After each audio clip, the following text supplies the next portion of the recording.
তারা এই উগ্রপন্থীদেরকে পরাজিত করতে না পারে, তাহলে বাংলাদেশের আর কোনো ভবিষ্যৎ নেই, এটা বলে দেয়া যায়। তখন আফসোস করতে হবে যে না, সেই হাসিনার স্বৈরতন্ত্রই বোধহয় ভালো ছিল। আসসালামু আলাইকুম। গত কয়েকদিনের ঘটনা প্রবাহের ট্রমাটা কাটাতে পারছি না দর্শক, আপনাদের সাথে শেয়ার করি। বারবার মনে হচ্ছে যে আমরা কি ভুল করলাম বড় ধরনের, কি চেয়েছিলাম আর কি পেলাম, এটা মিলাতে পারছি না আমি। আমরা এক ফ্যাসিবাদকে তাড়াতে যে আর এক ফ্যাসিবাদের কবলে পড়লাম। একটু বিশ্লেষণ করি। শেখ হাসিনার হাত থেকে আমরা রক্ষা পেতে চেয়েছিলাম কেন?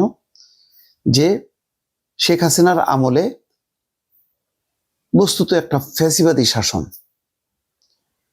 মানে এখানে আর গণতন্ত্র বলে কিচ্ছু ছিল না, শুধু লেবাসটা ছিল আওয়ামী লীগ, পার্লামেন্ট ছিল, সব সাজানো গোছানো কিছু পুতুল ছিল, পুলিশ ছিল, নির্বাচন কমিশন ছিল, পার্লামেন্ট ছিল, উচ্চ আদালত ছিল, কিন্তু সবই পুতুল। মানে যেভাবে চাবি দিত এগুলি সেভাবেই নাচত। এগুলি মানে শেখ হাসিনা তার খেলার পুতুলে বানাইছে, আর কিচ্ছু না। আওয়ামী লীগ বলেন, জাতীয় পার্টি বলেন, পার্লামেন্ট, সবকিছু হাতের খেলনা পুতুলের মতন সে নাড়াচাড়া করছে। এই নাড়াচাড়া করতে যে দেশটা একদম কোনো প্রতিষ্ঠান বা নিজস্ব যে একটা কাঠামো থাকবে, সেই কাঠামো বলতে আর কিচ্ছু বাকি রাখেনি। এই জায়গা থেকে আমরা মুক্ত হতে চেয়েছিলাম, আমরা স্বাধীনভাবে কথা বলতে চেয়েছিলাম। নিজেও বারবার বলেছি যে চাকরি হারিয়েছি, বাধ্য হয়েছি বাংলা ভিশন ছাড়তে। তারপর স্বাধীনভাবে বাধ্য হয়েছি, সেটাও বাধ্য হয়েছি সোশ্যাল মিডিয়াতে কথা বলতে, সংবাদ নিয়ে পর্যালোচনা করতে। এগুলি সবই বাধ্য হয়েছে, কারণ আমার একটা পরিচিতি ছিল, বাংলা ভিশনের নিউজের হেড হিসেবে আমি কর্মরত ছিলাম। টিকতে পারিনি, কারণ এই যে গণতন্ত্রের পক্ষে, নির্বাচনের পক্ষে কথা বলতে চেয়ে। তো তারপর থেকে তো 2000 সালের একদম শুরু থেকেই একটা অন্যরকম জীবন, পলাতক জীবন এক ধরনের। তারপরে কোনো দেশের আশ্রয় চাইনি, ভেবেছি যে না, ফিরবো, এই আজ না হয় কাল, কাল না হয়, এই করতে করতে 3 থেকে 4টা বছর চলে গেল। চেয়েছি যে একটা নিশ্চয়ই শেখ হাসিনার পতন ঘটলে বাংলাদেশে একটা অসাধারণ একটা ঘটনা ঘটবে। প্রথম তাই মনে হয়েছে। ডক্টর মোহাম্মদ ইউনূসের মতন মানুষ সরকার প্রধান হয়েছে, এটা একটা উজ্জ্বল, আমাদের গর্ব, অহংকার, সব ঠিক ছিল। কিন্তু কিছুদিন যেতে না যেতেই যেই ধরনের মব আস্তে আস্তে তৌহিদি জনতার নামে শুরু হলো, তখন শঙ্কা বাঁধলো। তখনও ভাবছিলাম যে এগুলো তো বিচ্ছিন্ন ঘটনা, কিন্তু এখন আর দর্শক মনে করতে পারছি না। কারণ গত কয়েকদিনে যেভাবে হাদির মৃত্যুকে ঘিরে যে ধরনের মবতন্ত্র, আমি আবারও বলি, হাদির দর্শনের সাথে আমার দর্শনের মিল নেই, কিন্তু হাদির যে মুক্ত মত পথ, তার প্রতি আমার পূর্ণ শ্রদ্ধা আছে, সম্মান আছে। একটা তরুণ নেতা, তার নিজস্ব দর্শন নিয়ে সে এগোচ্ছিল। তার স্লোগানের ভাষা, এগুলো আমার পছন্দ না। এত সুন্দর আবৃত্তি করে, কিন্তু স্লোগানের কিছু কিছু ক্লিপ পেয়েছি, এটা সমর্থন করি না। যাই হোক, এটার চেয়ে বড় কথা হলো সে একটা চিন্তা করত, তার একটা সততা ছিল। সে মনে করত যে এই বৈষম্যের ছাত্ররা ভুল করেছে, তারা ক্ষমতায় যে টাকা পয়সা বানিয়ে আদর্শচ্যুত হয়েছে, এবং একটা পরিবর্তনের বা বিপ্লবের আকাঙ্ক্ষা একদম চূর্ণ বিচূর্ণ হয়েছে। তো তারপরেও যেহেতু হাদির মতন ছেলেরা সৎ, তারা তাদের রাজনৈতিক দর্শন প্রচার করছিল, ভাল লাগছিল যে তাদের বক্তব্যগুলো শুনছিলাম টেলিভিশনে, আরো বেশ কয়েকজনের বক্তব্য শুনছিলাম, ভালো লাগতো। ভাবলাম যে ঠিক আছে, এই তরুণরাই হয়তো সামনের দিনে তারা রাজনীতিতে আসবে, তারা রাষ্ট্র চালাবে, সরকার চালাবে। আমরা তো বয়স হয়ে গেছে, আমরা এখন আমাদের বিদায় বেলা, আর তারা আসবে। কিন্তু এই পরিবর্তনের আড়ালে যে ভয়ঙ্কর একটা দানবীয় শক্তি মাথা চাড়া দেবে, যারা এক ধরনের ভারত বিরোধিতার নামে তারা রাষ্ট্রকে বিপদের মধ্যে ঠেলে দেবে, কল্পনা করতে পারেন? যখন আপনাদের সামনে কথা বলছি, তখন চট্টগ্রামের তাদের দূতাবাসের কার্যক্রম, ভিসা কার্যক্রম সম্পূর্ণ বন্ধ করে দিচ্ছে।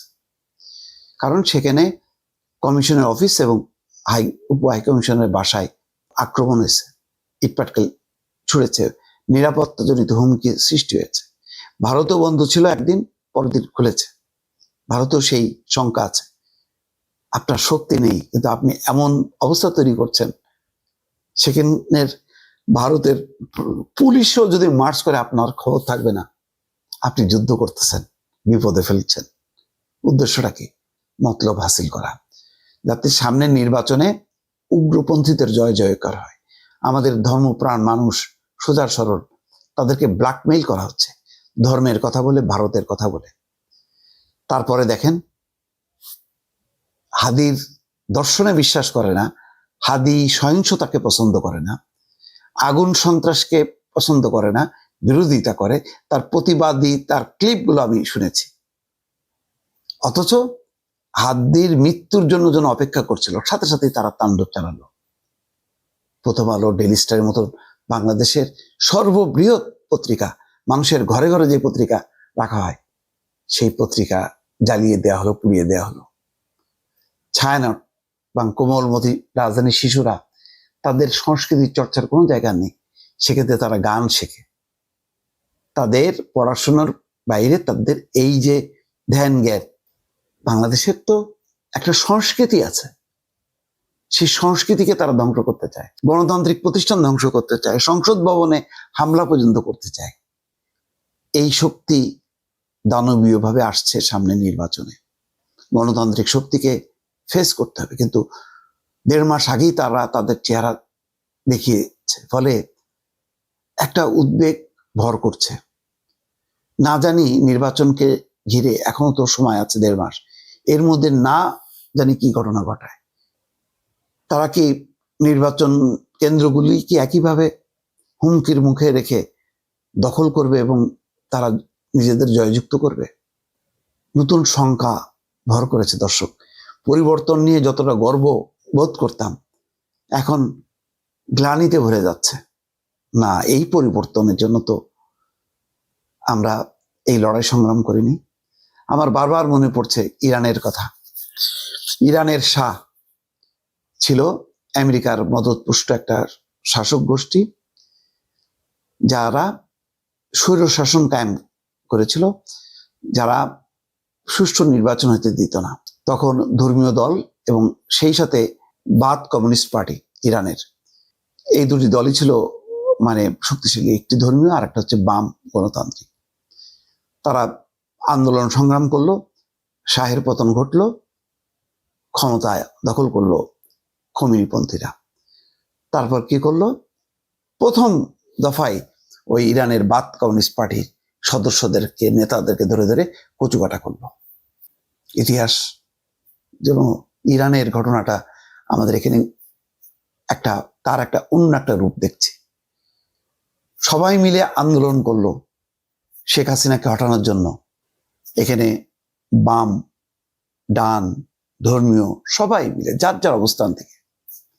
কিন্তু এখন ওই ধর্মীয় উগ্রপন্থী গোষ্ঠী বলছে যে না, এই পরিবর্তন আমরাই করছি এবং বাংলাদেশকে একটা ইসলামিক রাষ্ট্র করতে হবে। ট্রেনটা যে রোড টু আফগানিস্তান, এইরকম একটা মানে ধারণা, এমন একটা কনসেপ্ট তারা দাঁড় করাচ্ছে, যদিও ঘোষণাটা তাদের বাকি। আর বাকি সবাইকে বানাচ্ছে আওয়ামী দোসর, ভারতীয় দোসর, ইচ্ছা মতন ট্যাগ দিয়ে তাদের প্রতিষ্ঠানকে জ্বালিয়ে পুড়িয়ে দিচ্ছে। আমার কাছে হতাশায় আছে, কিন্তু একটু আশার আলোও দেখতে পাচ্ছি। বিএনপি যদি গণতান্ত্রিক শক্তিকে সংগঠিত করতে ব্যর্থ হয়, তাহলে সত্যি সত্যি বাংলাদেশের চূড়ান্ত বিপর্যয় ঘটবে। অন্য ধর্মীয় রাজনৈতিক দলগুলো যদি গণতান্ত্রিক রাজনীতিকে আঁকড়ে ধরে তারা এই উগ্রপন্থীদেরকে পরাজিত করতে না পারে, তাহলে বাংলাদেশের আর কোনো ভবিষ্যৎ নেই, এটা বলে দেয়া যায়। তখন আফসোস করতে হবে যে না, সেই হাসিনার স্বৈরতন্ত্রই বোধহয় ভালো ছিল। আমরা কি সেই পথেই যাচ্ছি? প্রশ্ন আমার, দর্শক।